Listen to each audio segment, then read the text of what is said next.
Welcome to No Shame in the Home Game, the podcast that cares how your home feels, not looks. I am Lacey, you know what, today is, that we're recording this, it's the first day of Disability Pride Month, so I'm going to say I'm Lacey, your disabled co-host, and she's just fine with it, because disabled's not a bad word, and it is who she is. Here with my delightful and supportive co-host, Sara. Hi, Sara. Hi, Lacey. Thank you for bringing that to my attention. I did not know that it was Disability Pride Month, and I like learning new things. Yeah. So I'm glad I learned something new today. I made a video and I made a really long threads post because, as I say in it, the disability minority group is one that literally at any moment you could join. If that's the only reason for you to care, I think it's a pretty compelling reason. It's something that I didn't think about before I was where I am now. And I'm a straight, cisgendered, white, middle-class lady with all the privileges in the world. And if disability is challenging for me, you can only imagine how it is for people who don't have all those privileges. If I can share my story a little bit and raise awareness, it is the least I can do. That's awesome. You are bringing awareness to it. And I think that's all we can ever do is just be more aware. Yeah. Yeah. I don't think this More comes aware. out until after Disability Pride Month, but that's fine. We can learn any month of the year. I learned after the fact that the last Wednesday in June, Joy Day, It's our bread and butter. everything is going to revolve around that. So you learn when you learn, and then you adjust going forward. Yeah. That's what we do here. Absolutely. And I also brought it up because the topic that we're talking about today, the tool we're talking about, I use as a disabled person. It's one of the best tools that Sara gave me when it comes to managing my life. We're talking about the Good, Better, Best tool. And I'm going to hand it over to Sara to start chatting about it. That's really interesting that you said that's one of your favorite tools with the disability aspect, because Lacey signed me up to be a speaker with, you say the name of the organization? The Chronic Success Society. It's a group for entrepreneurs with chronic illness. And I was pinging around in my head what aspect to go off of. And I was like, it's got to be good, better, best, because it's all about flexing with life. And if there's a group of people who have to flex the most, people with disabilities who don't know what days are going to feel like, more so than most people. What I love about Good, Better, Best is it allows for life to happen, like I said. It's not binary. It's not on, off. It is the dimmer switch of life, which I just came up with, and I couldn't be more excited. So good. I'm over here in my mind like, and that's a sound clip. So you just came up with. This very much, for me, is a response to how I grew up. I grew up very much, there is a right way to do things, and that is how you must do them to be a valid human being. So I grew up in this very, you're walking a tightrope, and you can't go left and you can't go right, because if you fall off, you'll never get back on. But what I love about Good, Better, Best is it just opens up that tightrope into this very large interstate that you get to veer all over the place. There, you get to do whatever you need to do to get to where you need to go. So simply put, if you have an idea of something that needs to get done, it could be a meal that needs to happen, laundry, cleaning, anything. And I'm coming at it strictly from home management because it's no shame in the home game. But you get to have your ideal, your best. This is, if all things are equal, this is what I want to happen. But you get to flex it. You can't get all the way to best, so you can do better. And maybe a little bit more life happens, and you have a little less energy, so then you shift over to good. Or you can always start at good can be your starting point. But having that framework of how can I level this up and level it down. And I don't even want to say up and down because there's no judgment here. It's just that dimmer switch of where can I fall on this continuum of completing a task. The task still gets done. I always give the example of making dinner. If your idea of dinner is making fresh meatballs, having some sauce, maybe doing a fresh salad from your own garden, but then life happens and you're like, okay, I'm not going to do fresh meatballs, but I'm going to use the frozen meatballs. I still have the jarred sauce. Okay, I'll still do the fresh salad. Okay, life continues to happen. You're way too tired. It's the end of the day. Everyone's hangry. Just get food on the table. Good enough? All right, maybe it's a bag of frozen peas and just the meatballs. Maybe forget the bag salad if you don't have one. Maybe forget the sauce. It's just going, I didn't fail. I simply flexed. Good, better, best. Lacey, tell me about good, better, best in your world. First of all, I didn't fail, I just flexed on a t-shirt, so I may be making that later. There's so many things that I want to say. The first thing I want to say is the reason why good, better, best has had such an impact on me is because it focuses on the good. Getting anything done is good. It is not a failure. It is good. So literally, our baseline is a positive thing. Even if you think about high, medium, and low, low sounds bad. I'm an A student, y'all. If I get an A minus, I am unhappy with myself, okay? Side note, this is a very Lacey thing. In my graduate program, I ended up with a 3.99 GPA because of one A minus. If there's anything about me in a nutshell, that is one. What I'm hearing is you're not an A, you're an A++. That's where you would prefer to be. But in my mind, anything that's not an A is not good. And that's why good, better, best is so great, because good is an A. You did what you needed to do. You accomplished your goals. You got it done. Better, you were able to do it a little bit more and in a little bit of a different way. Best is like rock star. Like the baseline is positive. And I think that's something that we don't often see in our world of doing the bare minimum. And let me just say, I don't like the term bare minimum, but just meeting the goal is meeting the goal. Especially, as we've said in multiple different ways, no one is getting an award for living the most perfect life or being the most perfect mom or making the most perfect. There is no award for that. We just need to be able to accomplish what we need to accomplish to be able to keep moving. So that is one of my favorite parts of Good, Better, Best, is that the mentality and mindset is very positive and not shaming. Because we all, as I've shared many a times, I have shamed the shit out of myself over the course of my life, and it got me chronically ill. That's a real simplification. But really, it's a big part of my anxiety, and my anxiety exacerbated my symptoms, and it caused all these problems. The other thing that I really like about Good, Better, Best is because it is so flexible. So something that Sara talked about is like using it as a scale for a task, right? So this is it, getting done. This is it getting done a little bit better. This is it getting done at the highest level. I like to think about it in the more macro way of, okay, I need for this day to happen. What do I need to get done for it to have just been what I needed to do? And that is my good. And then if I have a little bit more energy, what does that better look like? And then if we're talking ideal day, I am firing on all cylinders, that's best. So what I've done is I've built into kind of my calendar system there, I have a category of this task is a good, better, best. Now, time will change which category it is, right? But for me today, one of my things is my kids' laundry is sitting in the hallway. The good for me is getting it out of the current receptacle that it's in. And that's a success. Folding it and putting away is a different thing. Separating it's a different, they're all different steps. When I sat down this morning, I was like, okay, I want to get this stuff done for the joyful support movement. This is my good. If I can get this done, it's better. So I use it as a way to really organize more than just a single task or elements of a task. I use it to organize my life because, as Sara said, I can't do everything every day. Trust me, your girl's tried.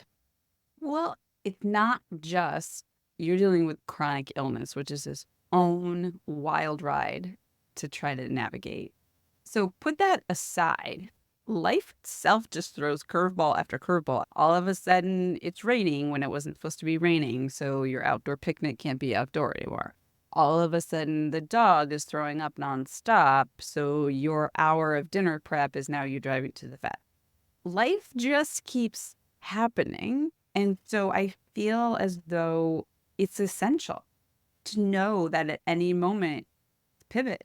It applies in so many different ways. And like you said, it's removing that shame element because I get that shame has an importance in life. I really do. However, if we only attach ourselves to shame, then it just drains our energy cup and we don't get anywhere. Shame has its place. However, it's not a long-term use tool. Going back to other examples of good, better, best, I was just editing our episode with Shannon, the nutritionist. We have the very similar mindset of just starting where you are, going from A to B, not trying to go all the way from A to Z. She was saying a lot of times clients will say, oh, well, I didn't have an hour to exercise, so I didn't exercise. And her response is, okay, could you take a 10-minute walk? If an hour is best, that's awesome. If you have a whole hour to devote to doing weights and cardio and stretching, awesome. But don't go 0. Again, that's that light switch of 0 or 60 minutes. Let's just turn the dimmer to 10 minutes. Can you move your body for 10 minutes? And it was the same thing when we were talking about food. Okay, it's not about finding the ideal preparation to preserve all the nutrients. Like, that's good to know, but it's, can you just get one more vegetable in your day? Again, it's that giving yourself that allowance. You don't have to either go, I'm going to eat everything organic and fresh cut and perfect, or I'm only going to eat fast food and everything processed packaged. Like, there's a whole variety in between, which is where we live. We live in the in between most of the time. I just had another realization of it's also a pretty solid relationship tool. After we had Isaac, Joe and I had a rough road of adjusting to parenthood and everything that comes along with it. And one of the things that we did that was a huge help is we communicated what we needed from each other every day as a bare minimum. If you can just get these things done for me, I will be able to function better the next day. One of them became foundation of our later relationship is that if Joe could do the dishes at the end of the day so that I start with a clean slate in the morning, it makes a world of difference. And so, trust me, he had a whole laundry list for me. It was very nice too, because you could also have the conversation to realize that my good was really his better. And we were able to see each other a lot better in a non-judgmental way of, hey, this is just what I need to function. And it also creates space of, if there's a day where he couldn't do that, he could clearly communicate, look, it wasn't able to happen today because this and this. And that's cool. We know it. We're both on the same page. We can start new tomorrow. So it really could also, one of the beautiful things of this, it gives you a language to talk about things in a non-judgmental way. Because if all of it is positive and all of it is moving us to the place that we want to go, we're just sorting it into categories. That's a wonderful point I had not thought about, is the communication piece. Because you're so right. I think about this conversation Sarah from season 1 had. She was talking about couches with somebody. And she said this expression I'd never heard before, which was her couch ceiling, like her dream couch, was somebody else's couch floor, meaning that was like their basic throwaway couch. But that's the same thing, is finding, again, because I've learned so much from you about communication, how it's so much context, there's so much where you're coming from, there's so much variability. So you're right, being able to also communicate, this is what my best looks like. It's somebody else being like, oh, my best actually looks different than that. And then that's a good thing with relationships, because I think that's one of the things I've noticed is that when we enter into a relationship, we bring in all of these expectations around things, around what does cleaning look like? What does doing the dishes look like? What does doing the laundry look like? Yeah. And so you're right. This does have a great communication piece. I've had that with my husband before, where I'm like, why are you only whatever? And he's, because I thought that was the expectation. And I'm like, oh, that's the bare minimum to me. And he's, oh, I thought I was maxing out.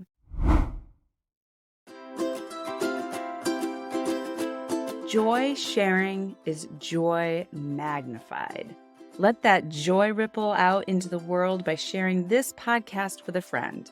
If something made you laugh, smile, feel joy in any way, let a friend know today and spread all those good feels around.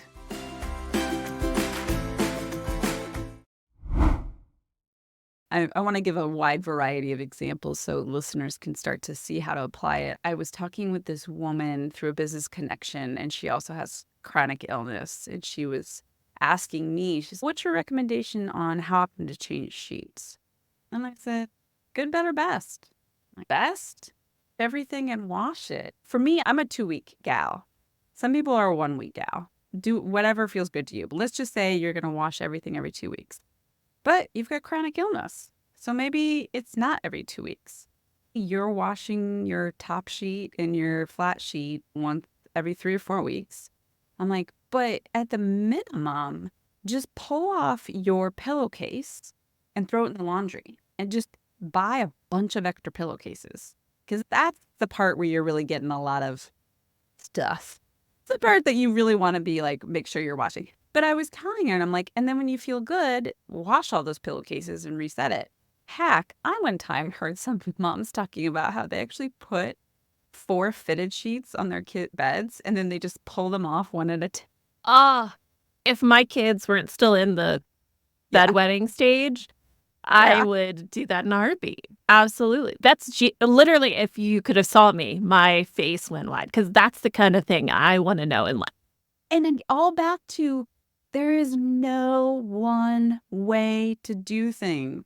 There's no award for doing things one way you read in a magazine. Nobody's getting a prize. It's, what do you need to get done to feel good at the end of the day? And how are you going to get there? And again, going back to the premise of this podcast, if we can all open up our doors and communicate. I actually learned about that fitted sheet hack because I was overhearing somebody at a baseball game. They were telling their closest friends, and I happened to be in earshot. But again, if we just open up our doors and just admit, yeah, I use paper plates on days where I can't stand the thought of having to run 2 load dishes because I am exhausted. Can we be honest about that?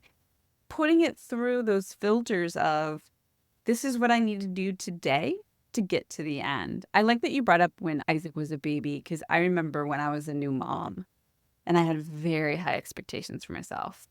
And I had to go to what I called survival days, which now I'm realizing would have been good. I was like, me and the baby both eat. If one of us gets a bath or a shower, or at least just changes our clothes, that's all that has to happen. When I told myself it was a survival day, it removed all the guilt and shame and expectation. I just feel like a huge weight was lifted off of me. You know what's funny? So is I loved those 6 weeks, like the first 6 weeks where you're recovering. I loved those with both of my children. And it's because it is one time in my life I gave myself to live in what just needs to be done. We lived in 3-hour spurts of feedings because I was breastfeeding. My main goal in life was to keep this kid alive, keep us both comfortable and happy, and to bond as much as possible. And so me being able to remove all of that other stuff and just focus on that, I am one of those weird people. I could tell you for days how much I hated pregnancy, but I could also tell you for days how that newborn stage was magic for me. I also just think it's like karma and the universe being like, look, we just killed you for 9 months, so you celebrate not puking every day now. But I did. I loved it. And the moment that made it hard again for me is when I went back to work. That's when it was like, oh, because then all those regular expectations came back on me. But I just, when I break it down into, oh, that is the one time in my life that I'm like, yeah, I'm going to watch 75 episodes of HGTV. This baby's going to sleep on my chest. What's the easiest food that I can get myself? Awesome. Cool. Well, that reminds me to tie this into the buckets of resources. When you're a new mom, your energy bucket is not the same.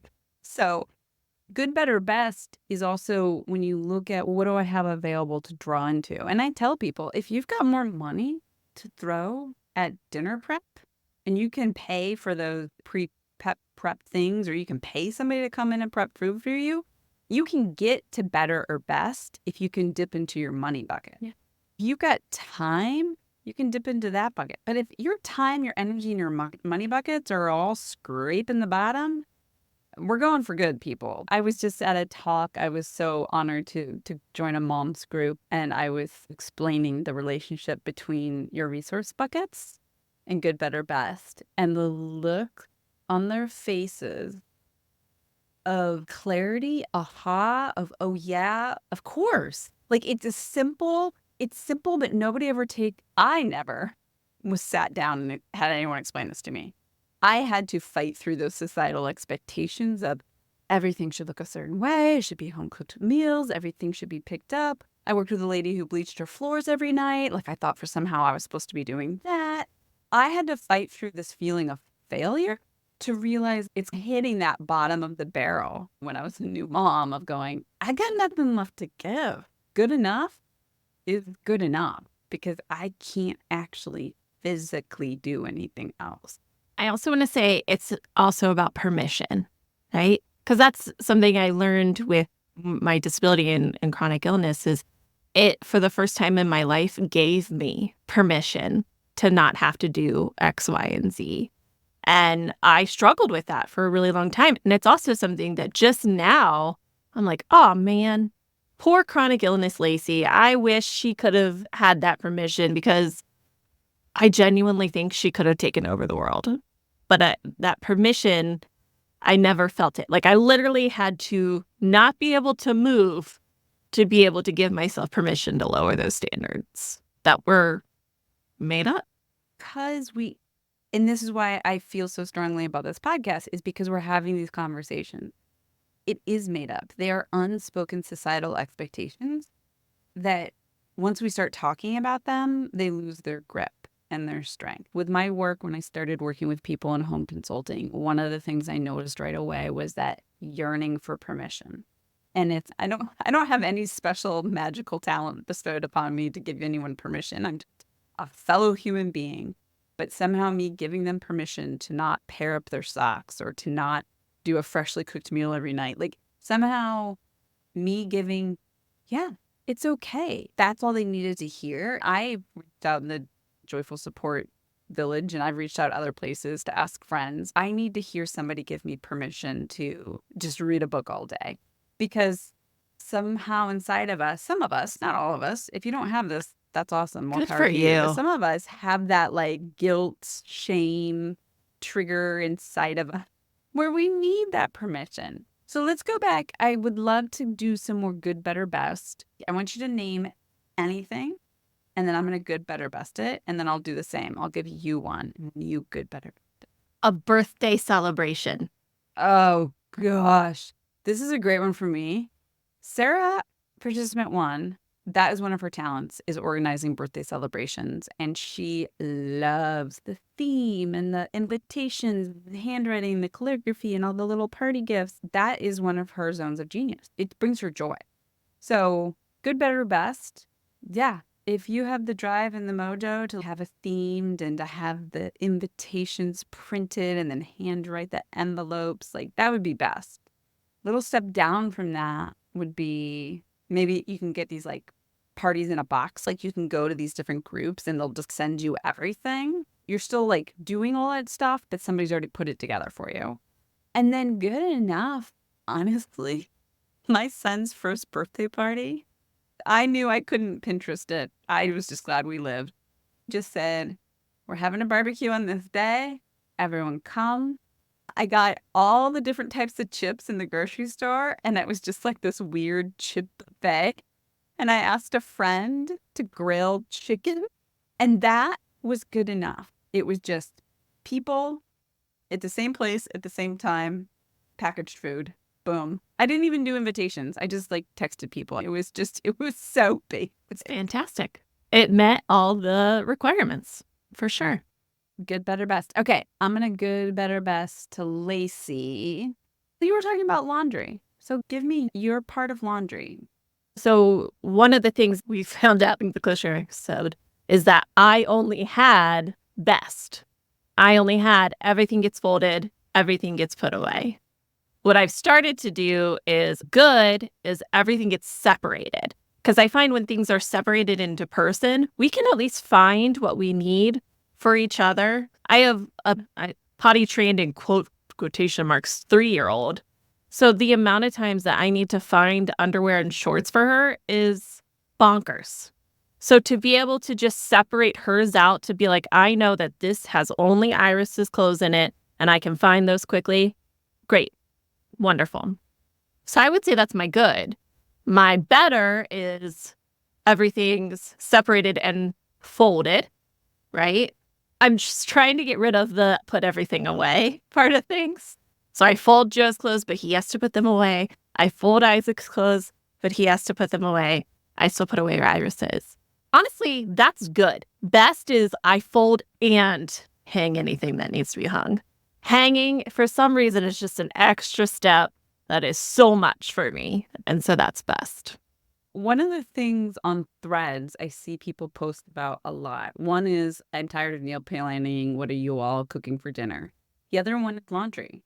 I'm quoting here people saying, I can't stand the folding and putting away part. And I go on there all the time and give people permission. I'm like, then don't. Put everything clean in a big old bucket. Then don't do it. If it's driving you up a wall, don't do it. One of the most amazing things that I've realized, and I'm going to start trying to figure this out in other places, is Iris has a closet that has a bunch of shelves in the closet. It worked great for her because if we put it on a lower thing, she can get to it and she's not opening and closing drawers. Guess who always gets her laundry put away? Iris, because all I have to do is walk over and set it down. I'm not leaning over to open a drawer. I'm not pushing clothes down. I'm going to be exploring this more of how can we use this in a way that works better for me. We were all promised a village to get support in our everyday lives, and sometimes that doesn't happen. There's this big gap between telling your friends what's going on in your life and waiting for an appointment with your therapist. That's why Sara and I have developed the Joyful Support Movement Village. The Village is a place for peer support, resources, and connection with those who are like-minded and want to do joyful support together. You also get to have some fun bonus content from No Shame in the Home Game, Sharing the Middle, and Pops of Joy. We cannot wait for you to join us in the Village. You can do so at joyfulsupportmovement.com.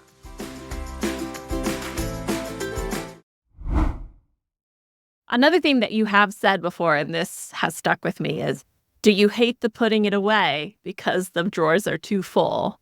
And I'm like, yeah. So I've been trying to keep that in mind. Right now I'm in a place where I'm like, I got to go through these drawers.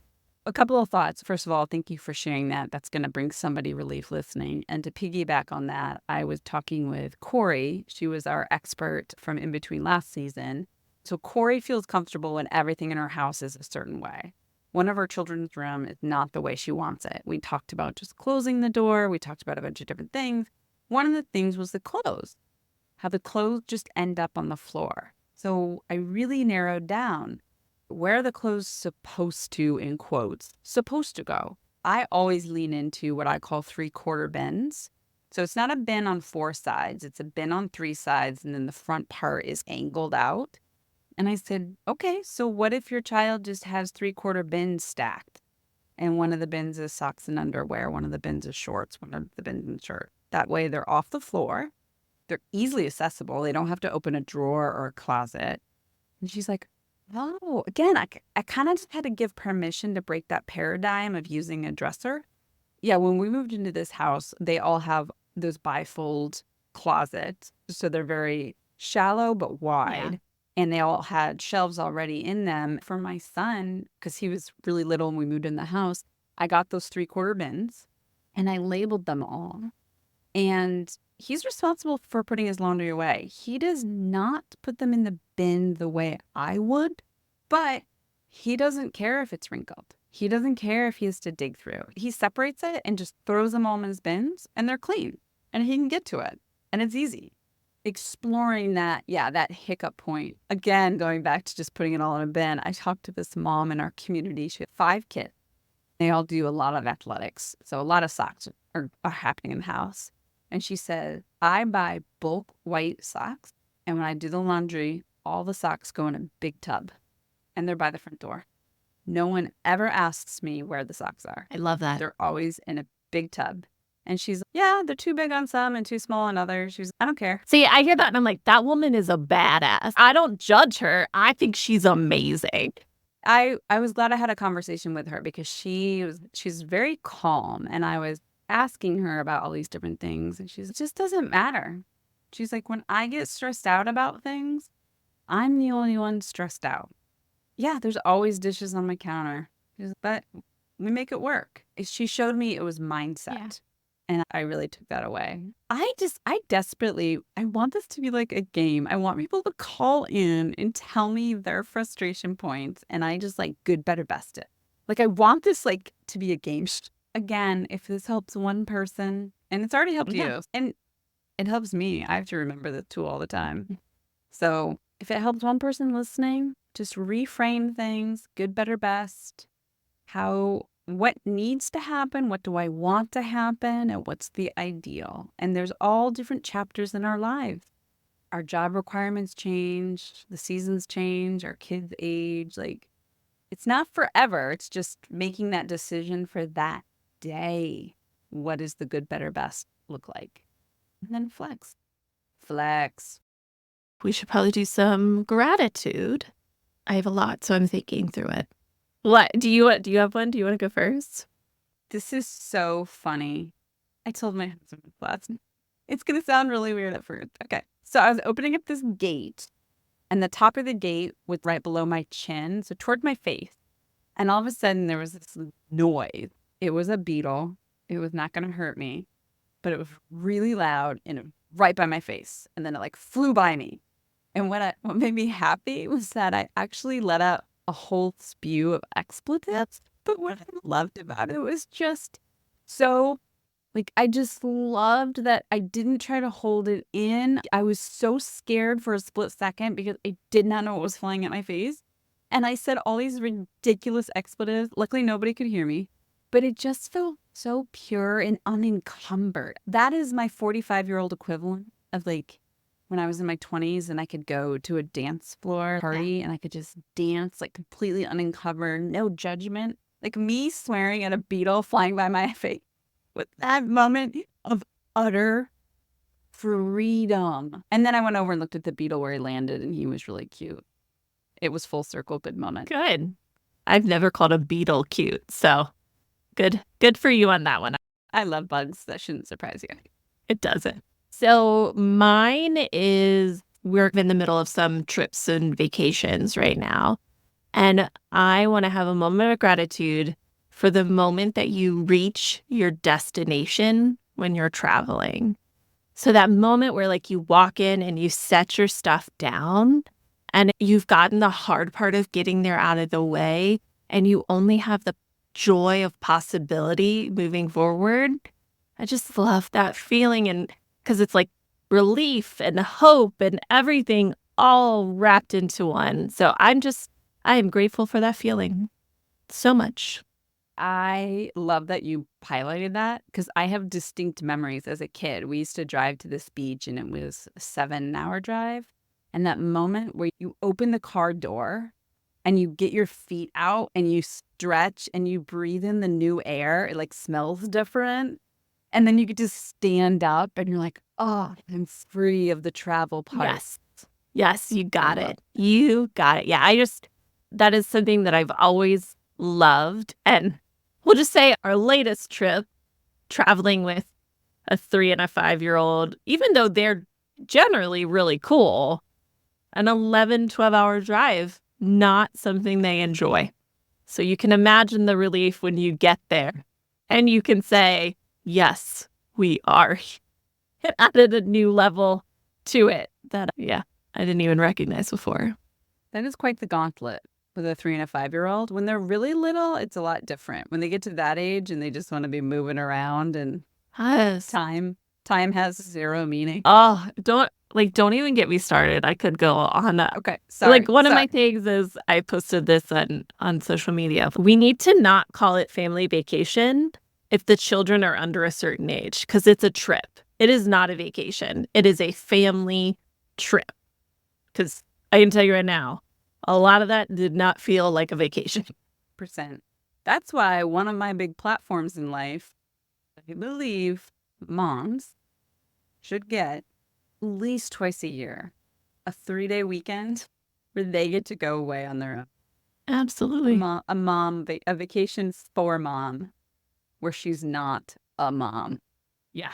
So, that's where we are. Thanks for teaching us more about good, better, best today, Sarah.